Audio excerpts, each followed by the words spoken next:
Hi, welcome back to our channel. எல்லோரும் எப்படி இருக்கிறீங்க? நாங்கள் இங்கே ரொம்ப நல்லா இருக்கோம். இன்றைக்கி சண்டே விலாக் தாங்க பார்க்க போகிறோம். கூடவே வந்து என்னோட சின்ன சின்ன இயரிங்ஸ் கலெக்ஷன் இருக்குங்க. அது இந்த விலாகாக பார்க்க போகிறேங்க.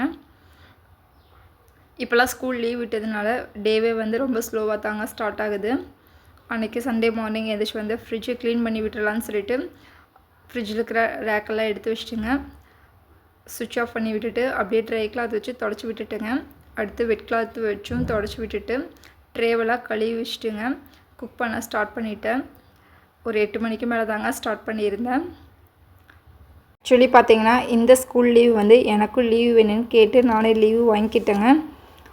இந்த 10 இயர்ஸாகவே வேலைன்னு வேலைக்கு பின்னாடியே போயிட்டு இருந்தேங்க. இப்போது 2 to 3 இயர்ஸாக பார்த்துட்டிங்கன்னா கொஞ்சம் உடம்புக்கும் மென்டலி வந்து ரொம்ப டிஸ்டர்ப் ஆகியிருந்தேங்க.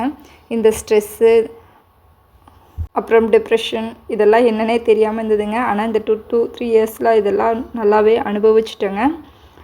இப்போ பார்த்திங்கன்னா ரொம்பவே வந்து மென்டலி வந்து டிஸ்டர்ப் ஆகியிருந்தேன். ஸோ எனக்கு இந்த லீவ் வேணும், கண்டிப்பாக நான் இதுலேருந்து ரெக்கவரி ஆகி வரக்கு எனக்கு இந்த லீவ் யூஸ்ஃபுல்லாக இருக்குன்னு சொல்லி நானாகவே லீவ் கேட்டுட்டேங்க. பெருசாக லீவுனால் என்னங்க, ஃபுல்லாக வீட்டில் இருக்கிற மாதிரி அப்படி இல்லைங்க. எனக்கு வீட்டிலேருந்து எல்லா வேலையும் செய்ய ரொம்ப பிடிக்குங்க. அதனால் வந்து எல்லா வேலையும் செஞ்சு வச்சுட்டு ஃப்ரீ டைமில் வந்து நானும் கடைக்கு வரேன்னு சொல்லி தாங்க அப்படி லீவ் கேட்டு வாங்கிக்கிட்டேன். ஃபஸ்ட்டெல்லாம் பார்த்திங்கன்னா கண்டினியூஸாக வந்து ஃபுல்லாகவே வந்து நானும் கடையிலேருந்து வேலை செஞ்சுக்கிட்டே தாங்க இருப்பேன்.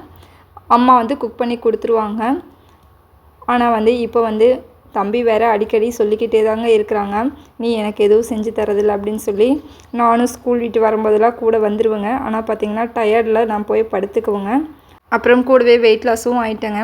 அதனால் இந்த லீவில் வந்து நல்லா ரெஸ்ட் எடுத்து நம்மளையும் நல்லபடியாக பார்த்துக்கிட்டு நம்மளை சுற்றி இருக்கவங்களையும் நல்லா பார்த்துக்கணும்னு சொல்லி தாங்க இந்த லீவை யூஸ்ஃபுல்லாக ஆகிக்கணும்னு நினைக்கிறேன்.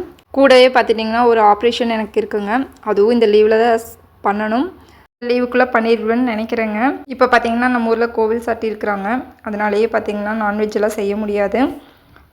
இன்றைக்கி தக்காளி சட்னியும் காலையில் இட்லியும் செஞ்சுட்டுங்க. மத்தியானத்துக்கு பார்த்திங்கன்னா பிரியாணி தான் வேணும்ந்தாங்க. அதுவும் சோயா பிரியாணி தான் வேணும்னு சொல்லியிருந்தாங்க. இதுவும் இந்த சட்னியும் ரெண்டுமே வந்து நம்ம வீட்டில் வாரத்தில் ஒரு நாள் கம்பல்சரியாக இருக்குங்க. லஞ்ச் பாக்ஸுக்கு கொடுத்துட்டாலும் ஓகேன்னு சொல்லிடுவாங்க. நீங்கள் மென்டலி டிஸ்டர்ப் ஆகிற மாதிரி இருந்தால் ஃபஸ்ட்டு இனிஷியல் ஸ்டேஜ்லேயே வந்து அதுலேருந்து ஓவர் கம் ஆகி வந்துடுங்க. ரொம்ப அதிகமாக போய் டீப்பாக போய் அதுக்கப்புறம் வெளியே வர்றது ரொம்ப கஷ்டம்தாங்க.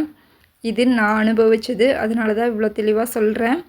ஏன்னா என்னாச்சுன்னு பார்த்தீங்கன்னா லாஸ்ட் ஆக தூக்கத்துலேயும் கூட எனக்கு அந்த டிஸ்டர்பன்ஸ் இருந்துக்கிட்டே இருந்ததுங்க. நான் தூங்கவும் கூட அதை பற்றி நினச்சிக்கிட்டே தான் இருந்தேன். அந்தளவுக்கு ஆகிப்போச்சுங்க. ஆனால் இப்போது ஒரு 1 வீக்காகவே நல்லாவே வந்து ரெக்கவரி ஆகிட்டுங்க. முடிஞ்ச அளவுக்கு இன்னுமே வந்து ஓவர் கம் ஆகி வந்துடுவதிலிருந்து. ஸோ உங்களுக்கு அந்த மாதிரி டிஸ்டர்ப் ஆகுறீங்க அப்படின்னா ஃபஸ்ட்டு இனிஷியல் ஸ்டேஜ்லேயே நீங்கள் வந்து அதுலேருந்து வெளியே வர ட்ரை பண்ணுங்கள். அதுதான் வந்து அதுக்கான பெட்டர் சொல்யூஷனாக நான் சொல்லுவேன். இது பார்த்திங்கன்னா அட்வைஸ்லாம் இல்லைங்க, நான் எப்படி ஓவர் கம் ஆகி வந்தேங்கிறதுக்காகத்தாங்க சொன்னேன். மென்டலி டிஸ்டர்பாக இருக்கும்போது அதுலேருந்து எப்படி ஓவர் கம் ஆகி வருதுன்னு உங்களுக்கு ஏதாவது தெரிஞ்சிருந்தால் கமெண்ட்டில் மறக்காமல் சொல்லுங்கள். எல்லாத்துக்குமே யூஸ்ஃபுல்லாக இருக்கும். சாப்பாட்டு வேலையெல்லாம் முடிச்சுட்டு பார்த்திங்கன்னா ஃப்ரிட்ஜில் எல்லாம் எடுத்து வைக்க ஆரம்பிச்சிட்டேங்க.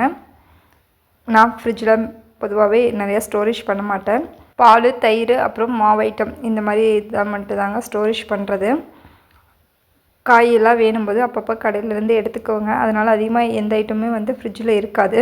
நீங்கள் இதில் யாராவது கடைக்காரவங்க வீடியோஸ் பார்க்குறீங்கன்னா மறக்காமல் கமெண்ட் பண்ணுங்கள், உங்களுக்கு உங்கள் கடையிலேருந்து ஃப்ரெஷ்ஷாக காய்கறி கிடைக்குமா அப்படின்னு சொல்லி. ஏன்னா மேக்ஸிமம் வந்து ஃப்ரெஷ்ஷான காய்கறி நம்ம எடுக்க மாட்டோம். எப்படி இருந்தாலும் வந்து 1 டே ஃபுல்லாக இருந்து போக மீதி இருக்கிறதா வந்து நம்மளுக்கு காய்கறி எடுத்து யூஸ் பண்ணி பழக்கமாயிருச்சுங்க. ஆனாலும் ஃப்ரிட்ஜில் வச்சு ஸ்டோரேஜ் பண்ணி யூஸ் பண்ணுறத விட இது ஓகே தாங்க. எனக்கு ஃப்ரிட்ஜில் எல்லாத்தையும் எடுத்து வச்சுட்டுங்க. தம்பி தோசை தான் வேணும்னு சொல்லியிருந்தாங்க. தம்பிக்கு தோசையை ஊற்றி கொடுத்துட்டு அப்புறம் பார்த்திங்கன்னா பேக் பண்ண ஆரம்பிச்சாச்சுங்க. நம்ம வீட்டு பெரியதுரைக்கு சாப்பாடு கொண்டு போகிறதுக்காக சாப்பாடெல்லாம் எடுத்துகிட்டுங்க கடையில் போய் 2 பேருமே சாப்பிட்டு இடப்பட்ட டைமில் வந்து இளநீ வாங்கி குடிச்சிருந்தேங்க. இந்த டைம் நல்லாவே இளநீ எடுத்துக்கோங்க. இளநீலாம் குடிச்சிட்டுங்க மறுபடியும் வீட்டுக்கு வந்தாச்சு லஞ்சு செய்கிறதுக்கு. இன்றைக்கி பார்த்திங்கன்னா சீரக சம்பாவில் சோயா பிரியாணி தாங்க செஞ்சுருந்தேன். தம்பிக்கு இந்த சோயா பிரியாணி சாப்பாடு பார்த்திங்கன்னா வாரத்தில் ஒரு நாள் கம்பல்சரியாக லஞ்ச் பாக்ஸுக்கு இருக்கணுங்க. அதனால இது அடிக்கடி செஞ்சு இப்போ பார்த்திங்கன்னா நம்ம வீட்டில் தம்பி தவிர யாருக்குமே இந்த பிரியாணி பிடிக்க மாட்டேதுங்க. அடிக்கடி செஞ்சு சாப்பிட்றதுனால என்னன்னு தெரியல. எனக்கு டிஃப்ரெண்ட்டாக சமையல் செய்ய ரொம்ப பிடிக்குங்க.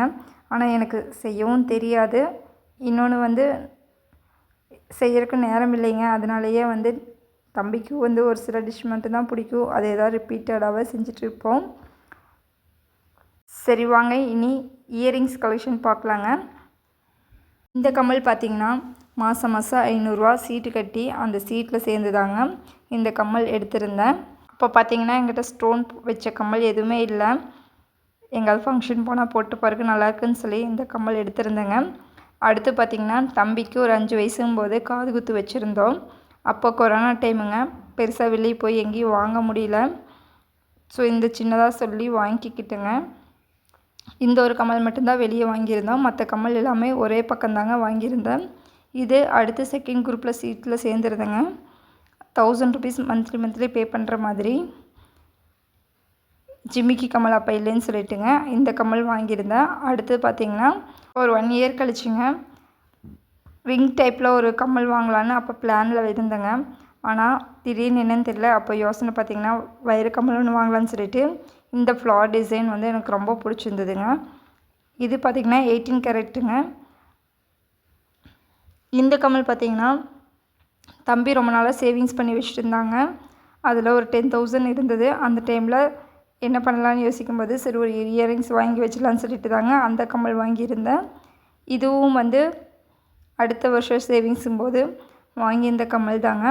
இந்த கம்மல் நான் போட்டு போன பக்கம் எல்லாருமே வந்து ரொம்ப நல்லாயிருக்கு வைர கம்மலா அப்படின்னு கூட கேட்டாங்க. இது நார்மல் கோல்டு கம்மல் தாங்க.